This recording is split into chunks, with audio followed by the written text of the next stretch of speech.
Welcome to The Consult Before the Cut, your go-to podcast for all things anti-aging, aesthetics, and plastic surgery. I'm Dr. Jonathan Weiler, a board-certified plastic surgeon with over 15 years of experience. I am Taylor Besh, physician's assistant and expert injector at Weiler Plastic Surgery. And I'm Brittany DeSherry, nurse and COO over at Rejuvime Medical. Each week, we'll dive deep into the latest trends, expert insights, and real stories from the world of beauty and wellness. So grab a seat at the consult room and let's discover the secrets of timeless beauty together. Hey everyone, welcome to the Consult Before the Cut. We have got me and Dr. Weiler here today. We're missing our lovely sidekick. Missing our throuple, our third one, I was about to say our third gal. She is out on vacation this week, but living her life, huh? Running them kids around, probably knowing her. Look, if I had 4 kids, I would be like, Dr. Weiler, I can work one day. World's busiest woman, Taylor One Besh. day that she's literally scheduled to the minute. It's crazy. She cracks, but she also cracks me up. We can talk about Taylor since she's not here today. She cracks me up because it's that thing is, she is a robot. She is getting it done. She is. And getting all 4 kids. Like, I'll run into her at gymnastics. I'm like, what? How? Dropping it. I don't get it. I don't know. I don't understand it. I mean, 4 amazing kids, amazing husband. Those kids are everywhere. They're athletic. They're into every single sport. They're into cheerleading. I was talking to a friend of ours, Holly Edwards, the other day, and she's like, yeah, Taylor and I, their daughters are on the same cheer thing. And I'm like, okay, well, I see her at gymnastics. I'm like, she's also at the ball field. I'm pretty sure they do flag football as well. They're involved in the school stuff. I know Taylor has never missed anything that the kids have going on at school, but also has one of the most successful injectable practices in the country. Injectable practices in the country. Yeah, I'm like, crazy. And looks great doing it. That's it. I'm like, she never looks tired. I'm like, what is this? Yeah, she's inhuman. I always, me and Taylor have known each other for a long time, and when I first thought I hired her pre-kids, right? And then it's kind of funny because she is one of the only women that when she would get pregnant, the further she got along in her pregnancy, the more energy and the more she got accomplished. Yeah. We would literally, she'll have to tell you some stories, but Taylor, you gotta stop. You gotta sleep. No. You gotta calm down. You gotta stop doing stuff. She'd be literally about doing a week, and she's like, run around doing that. I mean, well, that's because it's like this. I don't know. Something weird happens with moms. I remember when I had my first daughter, I was working in the hospital, and I'll never forget. I was at work one day, and this was and I'm gonna tell you in a minute how close this was to my me having Cecile. But I was working in ICU at the time, and we had a patient that coded, and I was doing CPR with a big belly, because I was the first one in the room, and up on the bed, and that's why I'm like lower the bed. I'm like on top, climbing on it with my big pregnant belly. Oh my! And somebody was like, "Oh my God!" They were like, pretty stuck. And of course, somebody came in and relieved me. And after it, they were like, when are you having this baby? You look like, and I was like, oh, I'm being induced at 5 this morning, 5 tomorrow morning. I was being induced the next day. And sure enough, the next day, I was induced. And after that, I had a daughter. I was like, you're part of that superwoman. I say, I always divide it up into percentages. So in my mind, maybe I'm wrong, I'm not a woman, I would say 80% of women struggle. And I think it is because women are obviously, we society, in our society, women are pregnant a little bit later in life, right? I firmly believe, and women are like, boo, but physiologically, we are meant to have kids as a teenager. Yeah. Yes. We really are, physiologically, right? You get a little older, it gets tougher and tougher. So I think as a society, we're having kids older. So I believe most women are it just sucks. You're literally creating a human inside of you. It is a parasite. I used to ask Josh all the time. I was like, "What'd you do today?" I grew eyes. I grew eyes. I grew a brain. I'm like, "What you been doing?" Yep. But I'm sitting over here making life. Yeah, I'm just over here creating the the human existence. This is what I'm doing. But I think there's that segment of women that's most women it sucks the energy out of them. Yeah. Right. And then there's other women where it's oh, it's not that bad. I feel great. Maybe 10%. Yeah. And then there's 10% that thrive. Well, I was about to say, I can honestly say I didn't love being pregnant. And I know that's all It's awful to say because I know. No, I think most women say that. It's like I didn't tough. It's tough. Love, but I also firmly tough. believe that a large part of why I didn't love it is because I had 9-pound kids. Right. Like my kids. And you're a petite woman. Both of my kids. I am 5 foot tall. Yep. I'm like, and each time I get pregnant, it was all. I just had like this enormous belly, and I'll never forget. Speaking of like not slowing down and stuff. So we had Cecile. Cecile was about to be 2 years old. My daughters were born. One of my daughter's birthdays is February 6th, and one of them is February 7th. And so I had Cecile. She was about to be 2 because I was pregnant with Ellie and whatnot. And that year was the year of the 2019 LSU football team. So this is your Joe Burrow team and all that kind of stuff. So throughout the season and whatnot, we're LSU fans, so we were going. And this was a very, if anyone, we always talk about being an SEC country. This was a very exciting time for LSU football. Like this was maybe the greatest team of all time. This was, this was great. And so my husband and I, like, we took our kids to the game. We took our youngest daughter to the games. We were at most of the games that year. Well, when they went to the SEC championship and to the playoffs. So my husband was like, he got tickets and he was going to go to the playoff games in Atlanta, and they were in Atlanta. And I told him, I was like, listen, I was big mama pregnant at this time and with an almost 2-year-old. And I was like, if you go to the playoffs and if they win the playoffs and they go to the national championship, because that year the national championship was in New Orleans. And I was like, if you go to that playoff and I'm at home with a 2-year-old, 30 at the time, I think I was like 34 weeks pregnant. I was like, I want to go to the national championship. I was like, I want to go to the national championship. If you get to do, and he was like, all right, that's fine. So sure enough, they win the playoffs. Yep. He calls me. He's like, hey, listen, they've won the playoffs. I'll get tickets to go to the national championship. And I was like, great. Yay. So the national championship was on January, it was like mid-January. Yeah, maybe it was like mid-January. 12th or something like that. So I go to, because at this point, I am going to weekly appointments because I'm at 36 weeks and I'm going to weekly appointments. And I asked my OB, I was like, hey, listen. I was like, I'm going to go to the national championship. And my OB is actually from New Orleans. And so I tell him, I was like, I want to go to the national championship. What happens if I go into labor or something? Like, what do I do? I'm in New Orleans. And he was like, I'll be at the game. He was like, he said, it wouldn't be the first baby that I delivered inside the dome. And I was like, fantastic. He ended up giving me his cell phone number and stuff. So we go to New Orleans. And of course we go down days before and we're staying there. And I was kind of taking it easy, not really doing anything. The day of the national championship, there's a bar in Baton Rouge, Uncle Earl's. They rented out the Civic, which is right next. It's right off of Poydras, close to the Dome. Yep, know what that is. They rented out the Civic. They had a huge tailgate party.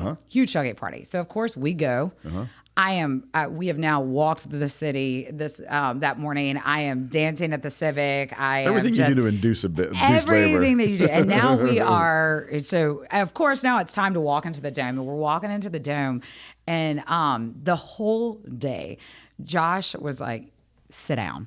Right. Sit down. He was like, if you go into labor. Because he wants to watch the game. Because he's like, and he told me, he was like, Brittany, if you go into labor, you're going to have to go to the hospital by yourself and start the middle of the game. And I was like, no, it's fine. I'm going to deliver at the Dome. I was like, it's totally fine. Dome, baby. And sure enough, 2 weeks after the national championship, so you made it through. Okay. I had Elizabeth. Well, good. But I mean, I don't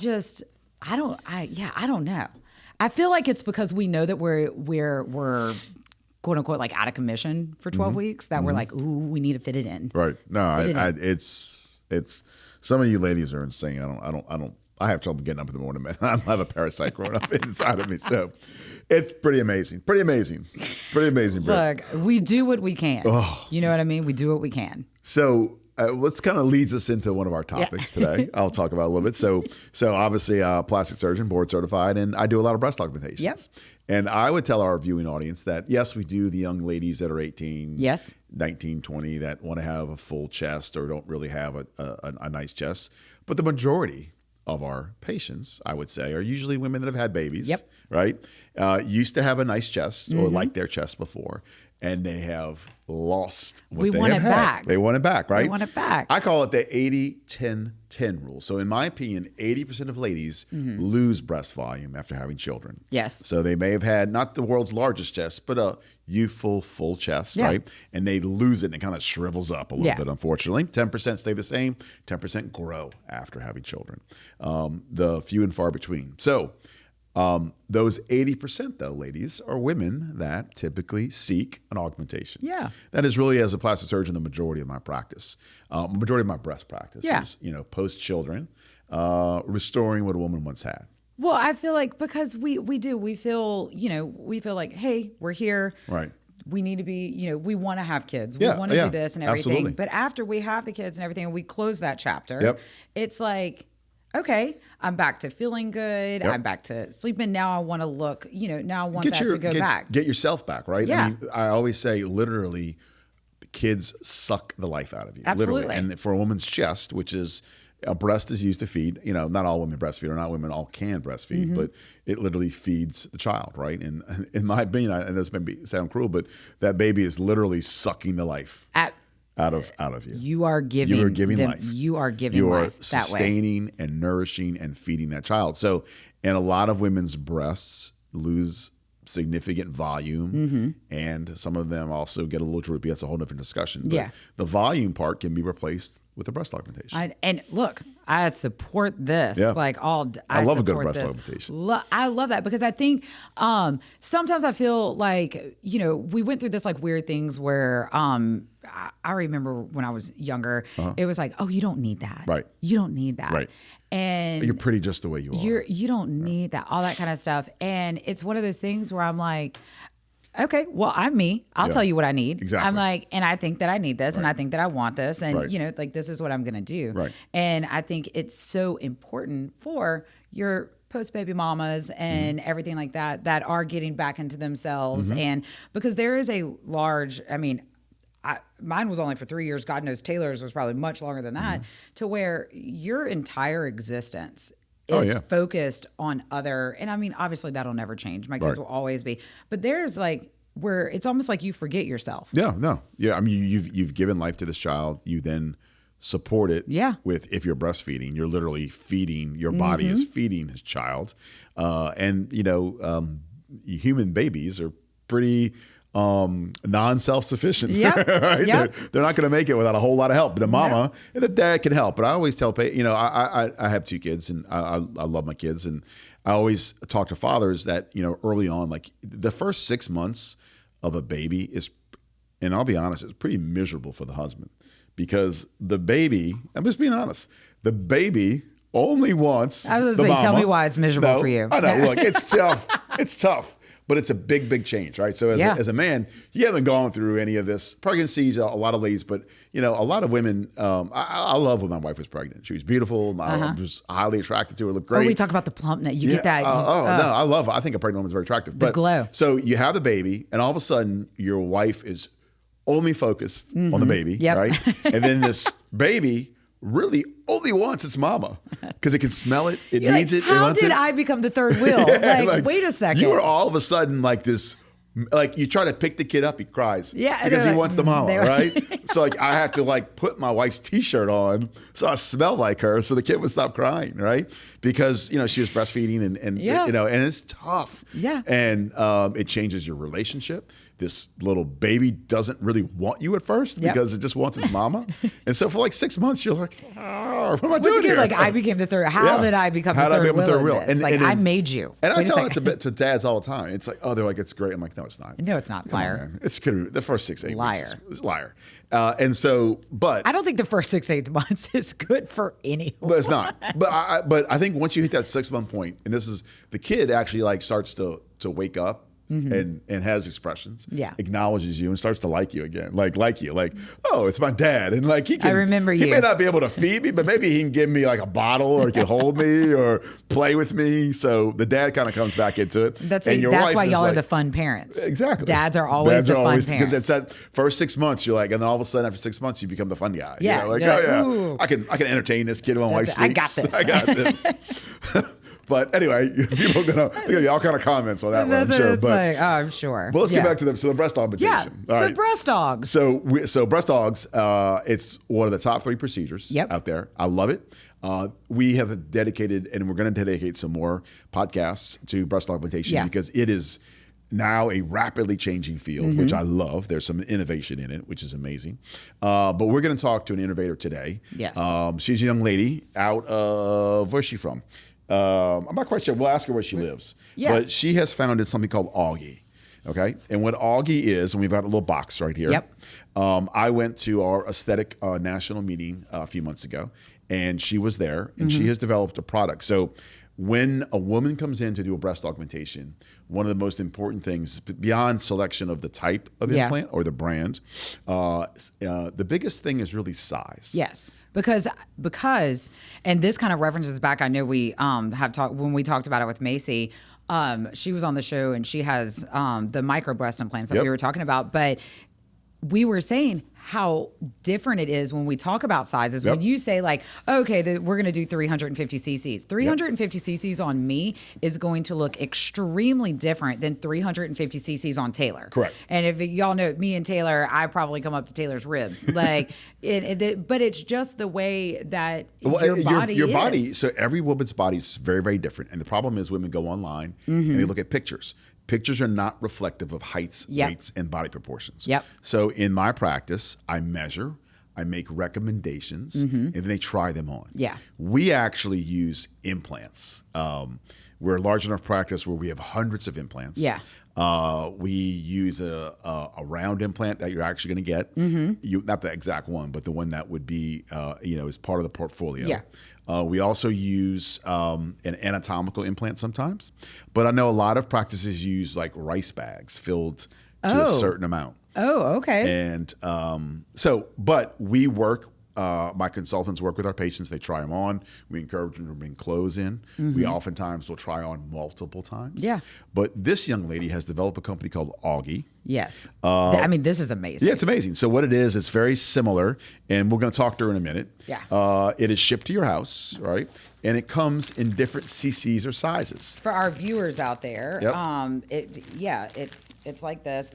For people that are listening, it's a little Ziploc bag basically that has the CC and everything listed on the front. Well, you're shipped a box. So we'll talk to her. We'll go back, yeah. You're shipped a box to your house. You rent them, and we'll talk to her about that. And there's a couple different cc's or sizes in here, and they're an anatomical shape. They have a little nipple on them, right? They fit easily into your bra, and this allows you to walk around at home And see. in public Yeah. with your CC or your size implant that you're going to select. Yeah, which I mean, I think this is great because I remember, I remember when Macy was talking about it, and she was just like, I wanted to live in it. I wanted to see what it looked like Yep. I wanted to see what it looked like. She is a fitness instructor. She wanted to see what it looked like in a Yep. sports bra. She wanted to see. So it's not just like, throwing it into one shirt, like you were saying, that when they come in to try stuff on. And I think the big change is, so when I was going through my training, I've been in practice for 17 years. And I was like 20 years ago.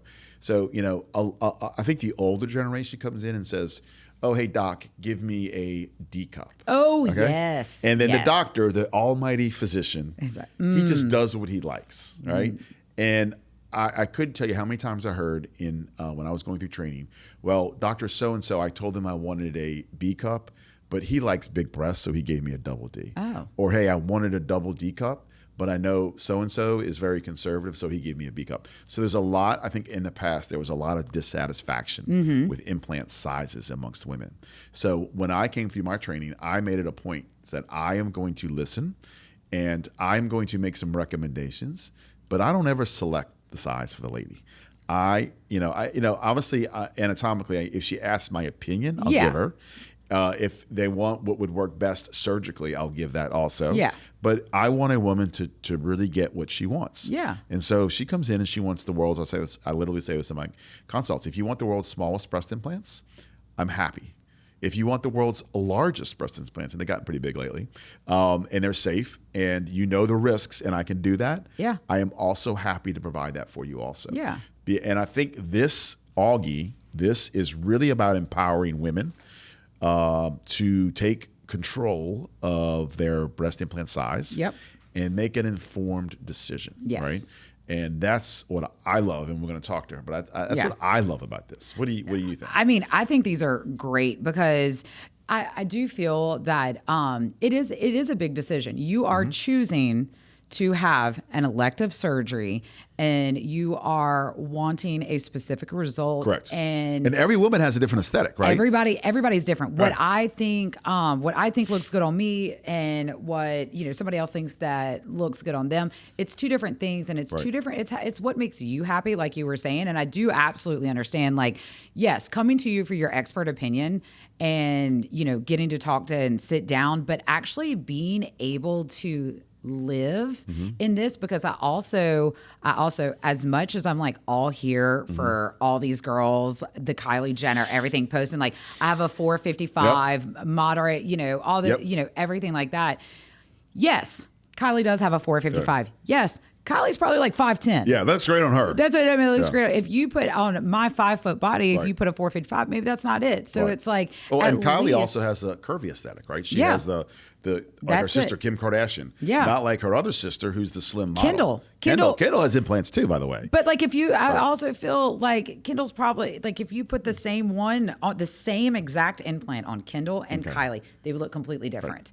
But I do like that. I mean, this girl, kudos to her because I can't wait to talk to her. I know. I can't wait to find out like the why and everything. Yeah. But to give the girls, I love it. I love an idea. Yep. But it's like to give girls the opportunity to live in something to see, because what they think they want may not be actually what they want at all. I could not agree with you more. So I do think being able to have this option is amazing. This is, for all the girls listening, y'all know exactly what this is. This is a rent the runway for breast implants. Yep. This is exactly what this is. This is a rent the runway, so you can wear it and everything and then say, "Ooh, I like this." So you can either go buy the dress that you rented or exchange it for a different size because it didn't really fit that right. So I think I love this idea, and I feel like this is going to help so many people really get what they want. Yep.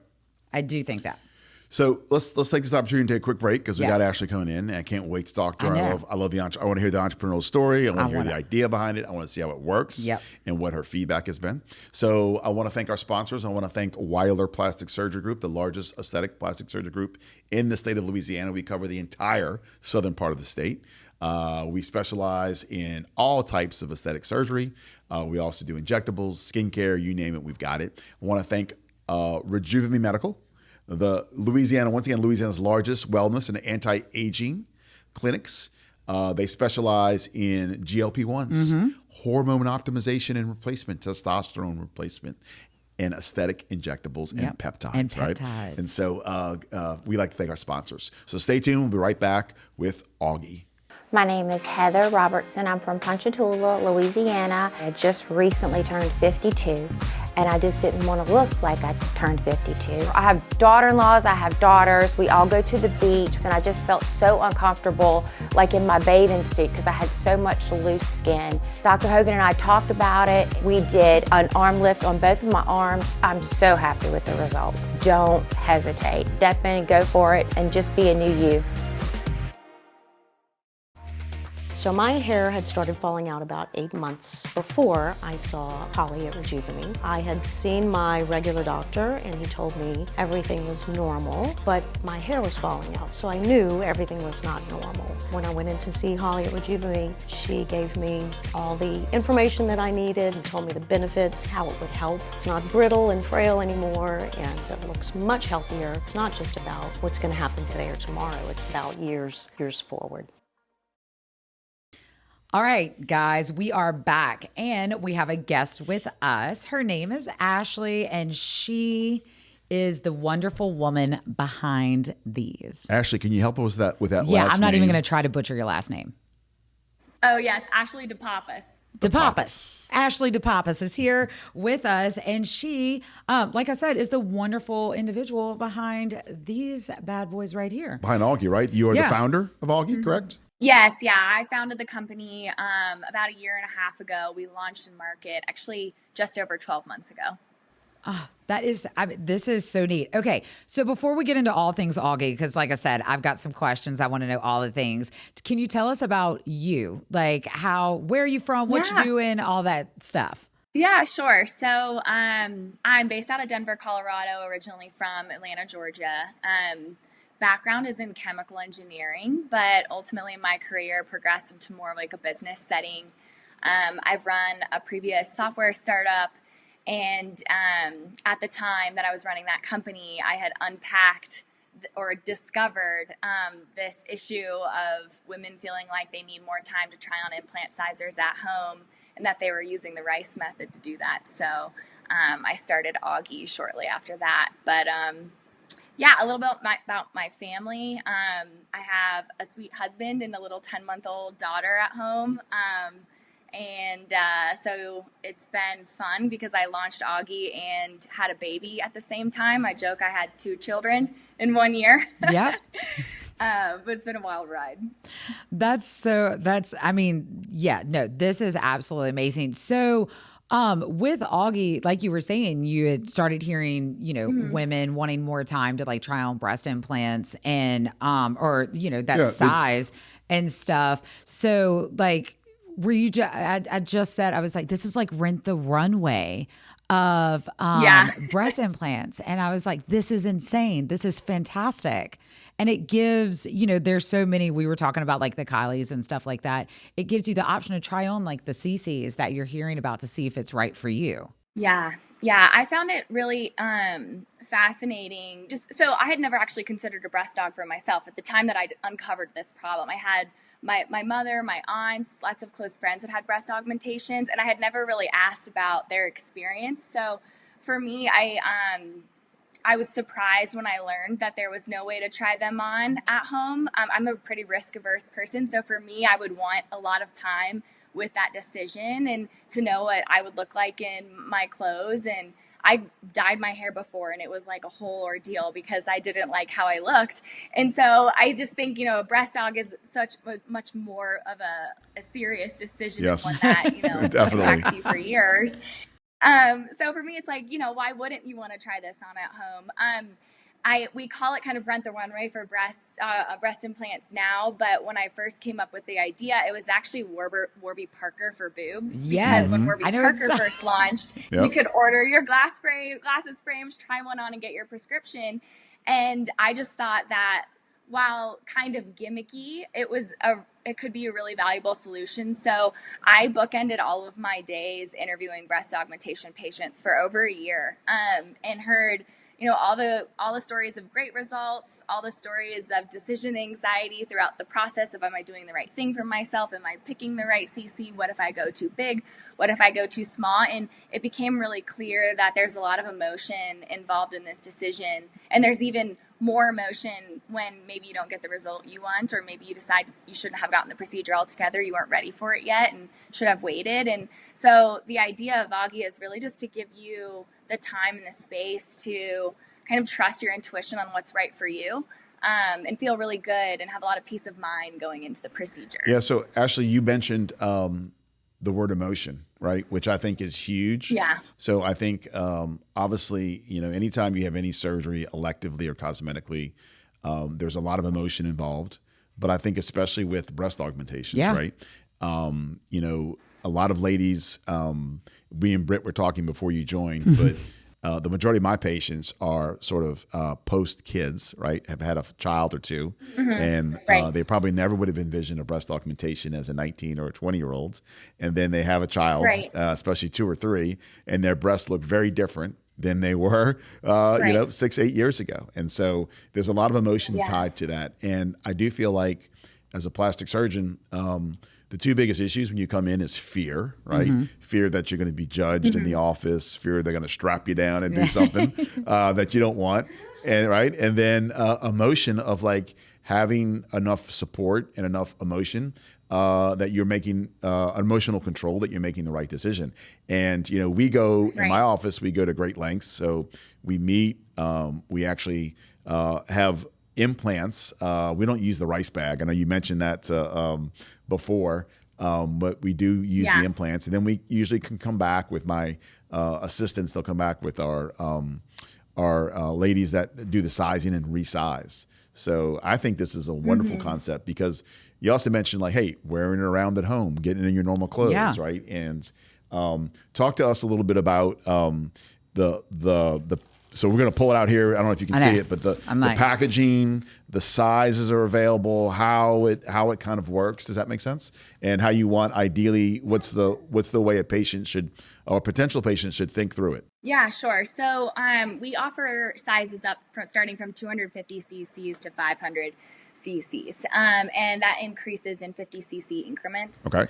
We didn't go any smaller because I feel like that level of fine tuning should probably be a conversation with a surgeon. And it's, 25 cc's is almost a tablespoon or two. Yeah. Yeah. You sound like me. But anyways, the kit comes it's just a little bit. The kit comes with 3 different sizes in it. And the idea there is you go online to tryaugie.com. If you know the range of volume that you want to try on because you've already had a consult, you can just look at those kit options and combinations and order the one that's right for you. If you don't know where you're going to start yet, you haven't had a consult, we do have a size kit quiz where essentially you put in your current bra size, goal bra size, and then we do the math to convert to cc's of what's a range that might be a good starting point. It's obviously not a recommendation, but it's a range on a kit to try. So then you order your kit, rental or purchase. So about half of our customers rent the kits, and you can do that for 7 to 14 days. And the idea is, we have this little saying, rent, reflect, return. And the point is to reflect at home, try on different clothes, go out in public. Maybe you have a trusted friend or partner that could help you unpack this decision you're making. And then, switch out the next size to the next day and see how you feel in that. And then we send it with a prepaid return label, drop it off at USPS when you're done with your rental, and then we take that into our facility, inspect the sizers and disinfect them, and re-rack them for the next rental. Our purchase option is for, people will gift them to women who are going through the breast augmentation journey. We have mastectomy patients who will buy them. We have trans women who will buy them who just want to wear them for a longer time period. So we offer both models depending on preferences. Do you? I see they come in multiple colors. You mentioned the mastectomy patients. Yeah. Do they come in flesh colored also, or they just come in the bright colors? No, there are plenty of great breast prosthetic companies out there, and so our intended use case is really just for temporary exploration. So a lot of times this is just in between mastectomy and the reconstructive procedure, where women are assessing what size do I want this at all. Or mastectomy patients will do it before they actually get the mastectomy to see, do I want to size up if maybe they're doing everything at once, where they're getting their breasts removed and the implant placed at the same time. I've heard a lot of stories of women regretting saying, I want to actually go bigger. Like, if I'm going to lose them, let's just go a little bit bigger the second time around. And that causes a lot of complications down the road. And, you can use Auggie and put in a 250 cc. Like, do you want that extra cup size? Because now you can explore that before you commit. Okay, now I have to add, this is the off the wall question here, but okay, so you said that earlier you said that you don't have a breast aug, you just kind of saw these other people. Was anybody in your friend circle, has everything, what are you doing? Just what is sending you down this path? So are you asking why I got into this industry? Why'd you get involved in the space? I mean, that's just I also, it was a big question I asked myself, what am I doing? Why am I entering into a new industry? My background is chemical engineering, and I spent the last 5 years in fintech. This is a very different space for me. But no, none of my friends question that because they know I'm a problem solver, and this just seemed like such a niche, unique problem, and there was no one solving it. And to me, that was a light bulb moment from a business perspective. There's no one doing this. So to me, it was an opportunity to solve a problem in a space where, there was a real pain point that I was hearing in these interviews. So now that I've become a mother in launching this business, I do relate to my boob journey. They're definitely deflated. And I think, Yeah. I think at this point I can better empathize with why a woman considers a breast aug. I wear Auggies all the time because I create content with them. And in that process, I've noticed that I'm probably not ready for one yet. Like every time I take them off, I realize, you know, a little bit more of like I like my breasts currently, but I'm only on kid number one. And the drastic change that kid number one did, I'm like curious what kid number two will, how they'll, you know, be different after that. So, Actually, it's always number two that gets you. It's Look, always that's number what we two. always talk about. That number, that number two is a wild ride. Yeah. So now it's really interesting because I have created this tool for myself to unpack my own personal journey. And because I'm an engineer, I've read like every research article on the planet about breast implants, and like all the FDA approval studies for all the manufacturers. So I know probably too much, from a scientific standpoint at this point. Yeah. So I have just dived in headfirst into it. And I think, yeah, I mean, to be honest, I question like why, you know, I'm not a plastic surgeon. I didn't invent this product. I'm not in med device. And so, you know, why should I be doing this? I think it took an outsider looking in to see the gap. And to not have an emotional tie to the procedure. Like I didn't have a bad outcome with the procedure and I didn't have a good outcome. So I can kind of view my customers with like a lens of non-judgment. Because I don't have an experience, I can only just empathize with what they're telling me and the problem I want to solve for them. And so I think it took my experience in building a previous business and my experience in e-commerce and in payments. I ran a checkout software company in the e-commerce space to launch the business. Yeah.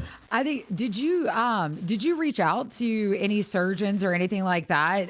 Like when you were, because like, I guess what I'm thinking of too is just like the structure of it in general to make sure. Are these, you said you're chemical engineer by trade. Yeah. Are these designed and built by you? Does that make sense? These actual inserts, are these a patented design or this is more of a concept, that, you know, obviously I think you're filling a huge niche that, you know, was blind before, but talk to us about what are the implants, you know, designed and all that. Does that make sense? Yeah. So, the dimensions, everything has been kind of thought through, you know, by me. I also had a consulting firm who does design med devices, help in that process and do like the CAD and the 3D modeling and things like that.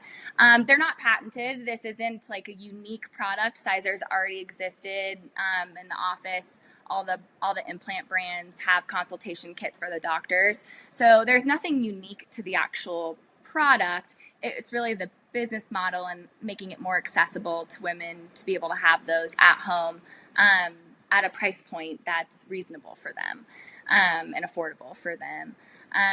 But I think there was a lot of questions in there. What else would you like to know? I know. Sorry. Like, look, me and him, like, we'll just be like, oh, no. We had asked, like, did you, for like shaping purposes and all this kind of stuff, did you consult like physicians and stuff like that, like to see if this would be kind of the end result, you know, like if this was truly going to be like the end result of a 350 cc implant. Yeah. I did a lot of surgeon interviews after I decided, and after I did my patient interviews, I interviewed a lot of surgeons because one, I was curious, like, do they view this as a helpful tool for themselves, or is it really just a focus on the you know, the patient experience at home?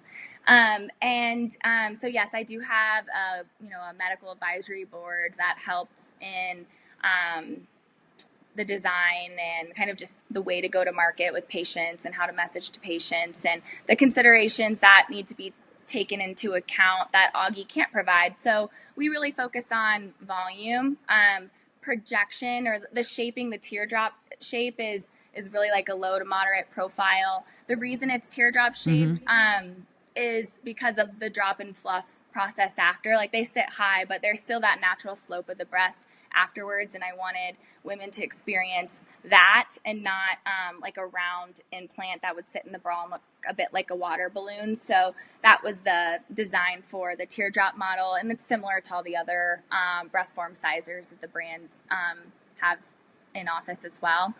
But yeah, so consulted lots of docs in the process and med device engineers as well before we launched the market. That's what I'm like, because I would want to try on like what they're going to look like. Not we always, like Dr. Weiler was like the day after surgery. Right, No. right. And then it's like. Let me ask you this, Ashley. How have you been received? I know you were present at the aesthetics plastic surgery meeting. Is that correct? I think you were. Was that correct? Yes, I was in at Austin? aesthetic meet in Austin, was it? How do you feel like your reception has been from the quote unquote plastic surgery or cosmetic arena? Yeah.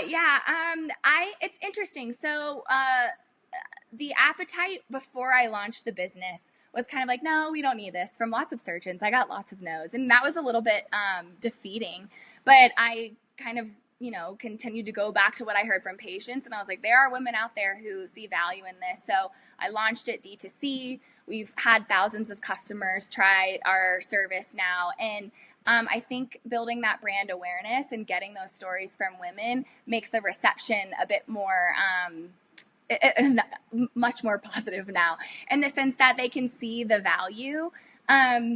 What I hear a lot of is, well, if a woman shouldn't need Auggie if I do a great job in my consult. I hear that a lot as kind of like why a surgeon doesn't think Auggie needs to exist.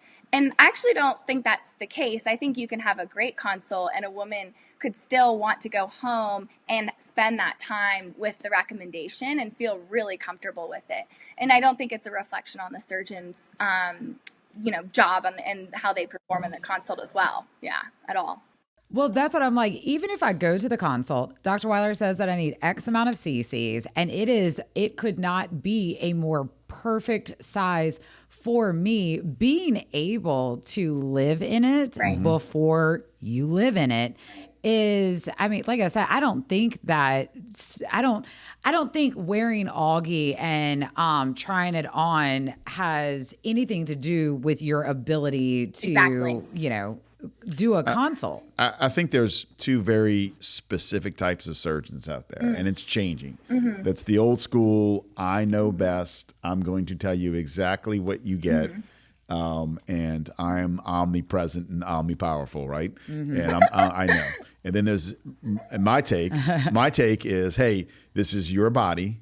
I'm not, and I tell this, but I'm not in the business. I'm a great surgeon, but I'm in the business of great results. Mm-hmm. Yeah. And, great results equals patient happiness and satisfaction and confidence in what they choose, right? And I do think that this is an awesome product because I do think that it's a pressure moment in the consults. Yeah. Where, there's a limited amount of time. Yes, you can come back. Yes, you can try things on, but it's much more comfortable for a woman to be at home with their partner. Yeah. Or their family or their friends and try it on and walk around and live in it, like you said. Yeah. And it gives them confidence in their decision because, I think it's very important. I tell patients this also is that I want to do this once. Right. Mm-hmm. I want it to work really well. Yeah. And I don't ever want to see you for a very, very long time. Yeah. For something else. And I don't want you to be unhappy. Yeah. Well, and I think there's such a diverse personality around all these people because you will have somebody like, I know me, I would go in and be like, Dr. Weiler, I want I want this Auggie done. He'd be like, okay, well, it needs to be this. I'd be like, yep, that sounds great. Let's do it. Right.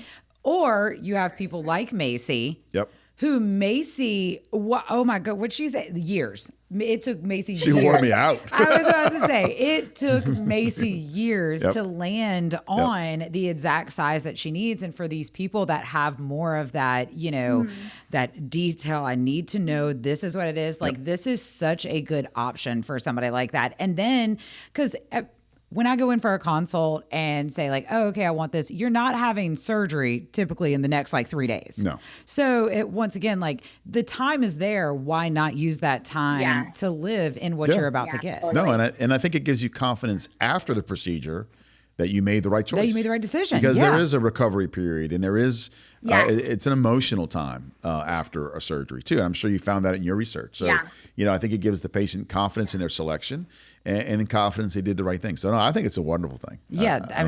So what, so you launched this thing. Obviously it's being used throughout these medical conferences and all this kind of stuff.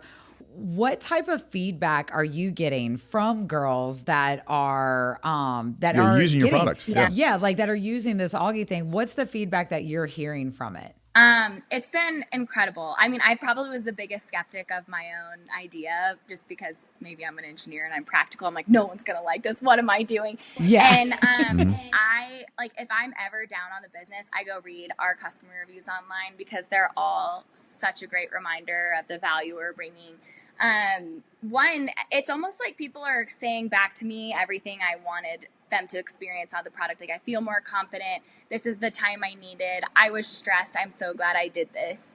I think a really interesting type of feedback that I get that I didn't really understand because I haven't been through the journey myself is that time that you guys were mentioning before, in between the surgery that you're waiting for and the consult, you don't really have a way to unpack that recommendation. You're doom scrolling TikTok, maybe you're talking to your partner about it or your friends about it, and all of a sudden new information is coming in, likely unsolicited information too. Oh, well, my friend said you're going to want to size up because she regretted going too small, and all of a sudden you're second guessing yourself.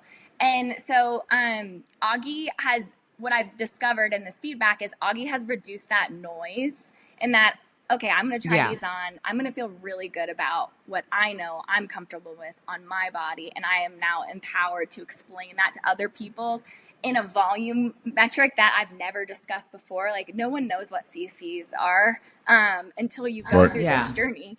And so when someone's like, people can get really stuck on numbers, and I don't think you should get stuck on a number. It's more about that feeling of like, do you feel good on this? Like, if your surgeon said 450 because maybe you have a larger frame, that sounds like a really large implant, but it might not be for you. And it takes time to sit with it to understand that. Or maybe it is too big for you, but you sat with the 350s and you feel better about that. So I think it's a lot of like peace of mind going into the procedure that I'm hearing is the biggest form of feedback. But we've had women size up, we've had women size down, we've had women say they confirmed the exact size they wanted in the consult. We've had women say, I decided this isn't for me right now. And all of those outcomes are exactly why we built the business. It's like just for women to feel like they're making the best choice for themselves. That's what I absolutely love. Cause like you were saying, I think, when we kind of talked earlier before we had you on about how all these celebrities now are posting, their CC, their CCs, the profile, all the muscles and stuff like that. So I do think that, everybody, oh, okay, well then I need like the way hers look. So I want that. And then saying like, well, I like hers if, it's this size. It's like, okay, but like you were saying, body frames are so different. That it might not look the same. I think the patient's becoming more informed. Yes. Obviously, with the internet, and they're more aware of the CCs, profiles, right? Yeah. Because some of these celebrities are opening up a little bit more. And I think it also, it gives people the confidence because to try things on, because like you just said, if you're 5'11" and you try a 350 on, that's going to be very small. If you're 5 foot and you try a 350 on, that's going to be a much larger implant. And we're actually going to do a podcast in a few weeks with an ex-college athlete that's married to she's a large, tall, beautiful woman, married to a very tall man. And we recommended a very large size, and she freaked out. Yeah. I'm sure. Because her friend, who's a gymnast. Yeah, and he's tiny. He's like, oh my goodness. And then you look online and you see these pictures, but there's no frame of reference with these pictures online. So I think you fill the perfect sort of, nook or space between consultation, online pictures, friends, right? And then that fourth thing is, hey, let's actually put it on you. And live in it for a week. So I love the concept. I think it's amazing. Yeah, I know. Like, because we always talk about just being informed, more information, consent, right? Informed. Just learning, and the more education and stuff that is out there, the better informed that we are to make an appropriate decision. And like Dr. Weiler said, being in the business of results. It's like because for girls, it is a, I know how we talked about emotion earlier, but it's a lot. It's your confidence. Yeah. Yes. It's the emotion around it.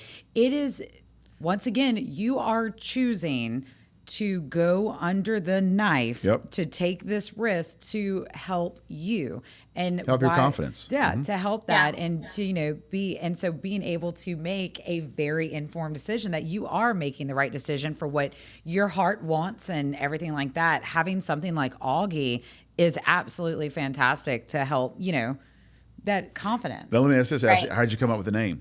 Oh yeah. Oh, so the name is like the first thing after the Warby Parker for boobs idea. I was like, what's the name gonna be?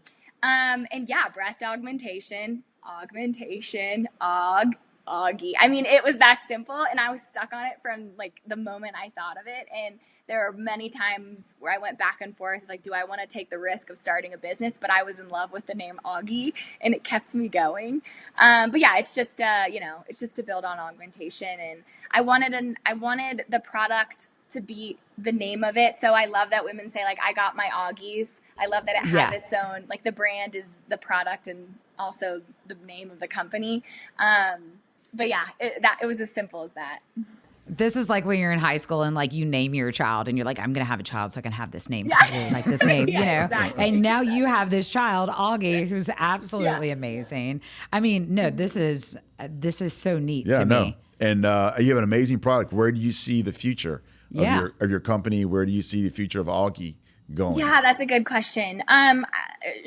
Like my main focus right now is we still have so much more to go and just women hearing about this product. So the more women know it, my goal is like every woman who gets a breast aug should try Auggie. I think it's such a valuable step in the process. So there's a real focus on that.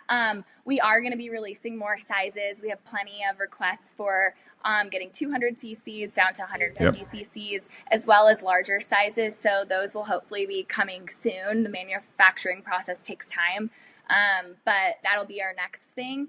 And then, there's a lot of ways we could go. Global is an option, offering other products to support post-op recovery. I haven't really figured that out yet. We're just so focused on making sure the 400,000 women who get breast augmentations a year all try Auggie while they're doing their process, or while they're in the process. No, I couldn't agree with you more. There's we have had a few podcasts with I'm sure you're aware of the brands, but Motiva has just sort of hit the market in the United States a few months ago, and they're a really innovative brand that is bringing some interesting products to market in the next few years. And I think this is I don't want to call it like a rebirth, but I think obviously what is old becomes new again. Yeah. And I think breast implantation is getting safer. With better results and more consistency, and there's been a lot of innovation there. And you mentioned the smaller sizes, so we did a podcast about micro breast implants. Yep. Yes, I think it's important for young ladies to know that breast implants aren't just big giant balloons on women that we think of in the 80s, right? That you can be subtle, you can give a tall, slender woman a petite, nice perky breast with an implant, and there's a lot coming, and it's an exciting time, I think, in the implant and plastic surgery world, and which you're certainly a part of. Yeah, I think all the transparency is great. And I think a lot of reasons why there's so much motion tied up in the surgery is because there is an old stigma around breast augmentation and plastic surgery in general, and the transparency of women getting it and saying what they got and why and sharing their stories starts to bring a little bit more relatability to those decisions and less of like it's so black and white, it's vanity or it's not, and that's not the case. So I love kind of where we're at, and I think Auggie's just another data point to help you figure out what's right for you. Yeah, I love that this is so patient focused and patient forward. I feel that, sometimes like in the hustle and bustle of all this kind of stuff, I kind of, feel that it kind of gets lost, that, that patient perspective that you're, And I feel like, and obviously, you don't have to reveal all your secrets, but I would imagine most of your marketing and your push is done through social media.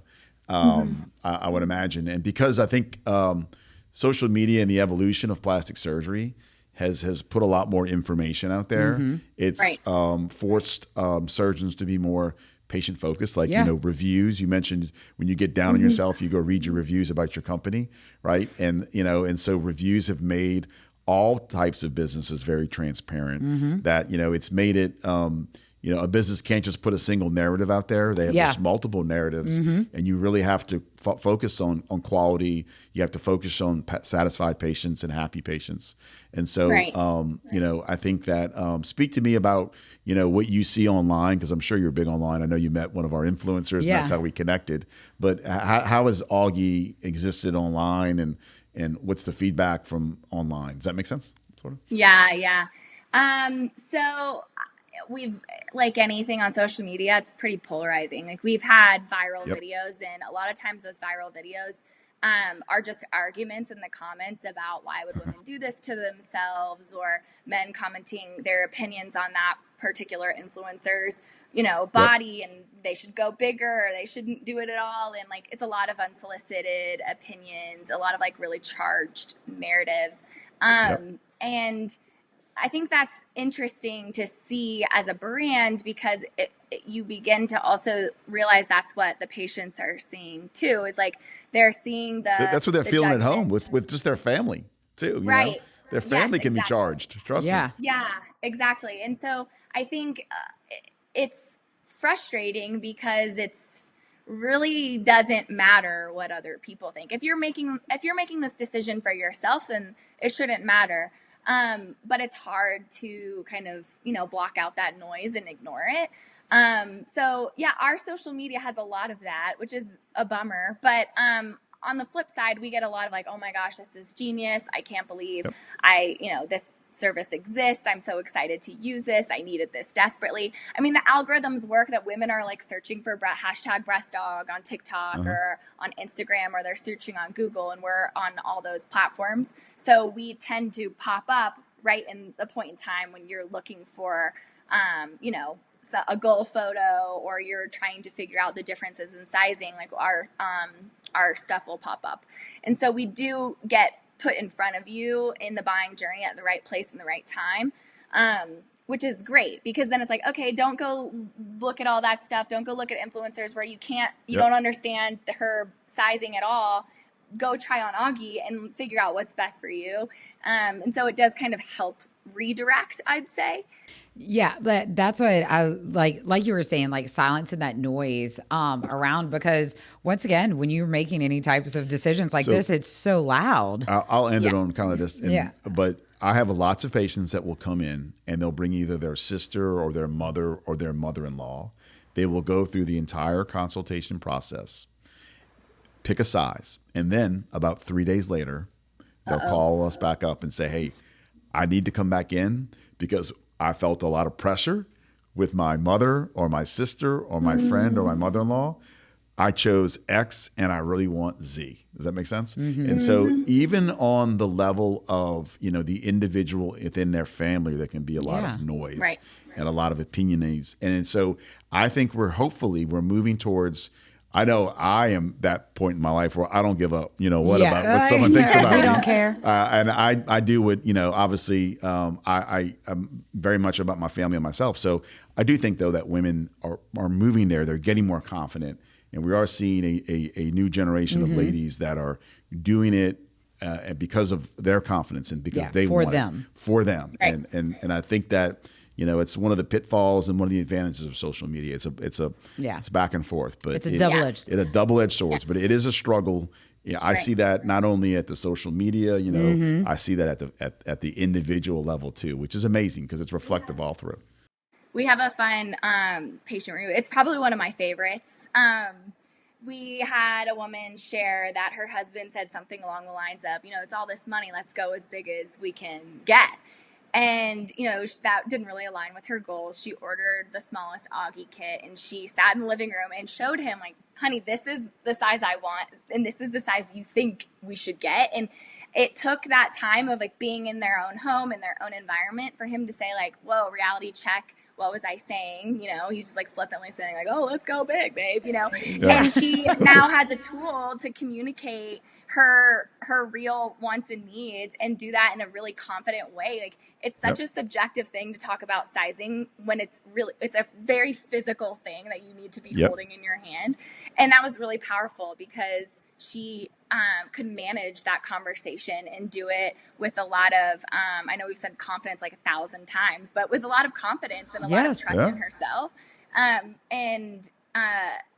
Those, I mean, she lives with that guy, you know, like she's got it's a joint, your partner, while I firmly believe that like your partner is the most trusted person in your space, and these are joint decisions, especially like if you're going to regret it, your partner's going to live with you hearing that you regret it for the rest of their life too. And they care about you being happy if you have a good partner. So those conversations are warranted. But it's hard to have them when you're looking at other photos of other women. Like that's just an odd experience to me. That's it. I just feel like this would be hilarious. One, I know if I brought these home, Josh would be like, "Where are these?" But then I immediately know that I would find them, like my daughters would have them running around with them on. But okay, Ashley, tell me if I'm in this space, if I'm looking to get a breast dog and I want to try this on, how do I get Auggies? Like how do I rent them? How do I to pick the size? Like how does that work? Yeah, so you'll go to our website, tryauggie.com. It's just like any other shopping website. Click shop. You'll see our options. We sell single sizes when we sell the kits of 3. And then you pick your kit, just like you would pick, a small, medium, large t-shirt. And then you select whether or not you want to rent or purchase. And then you check out just like any other online shopping experience. So it's pretty simple. We've made it super accessible. And then once you order your kit, if it's a rental, we'll send you a reminder of your rental time period. So that starts when the box shows up at your door. We'll send you reminder emails on the day you need to return it. And then you just simply slap the return label on the box and it comes back to us. I love this. It's amazing. I think this, and you are you're so right in the Warby Parker thing, because I totally did that. I absolutely did that because I didn't like any of the glasses. And I was like, I didn't like any of the glasses. I'm an eye doctor, and I was like, well, I'm going to get on and order these. And I got to wear them around to see if I like them. Because it's different. And that, Ashley, this is absolutely amazing. I absolutely love what you're doing. I love that this is so patient forward.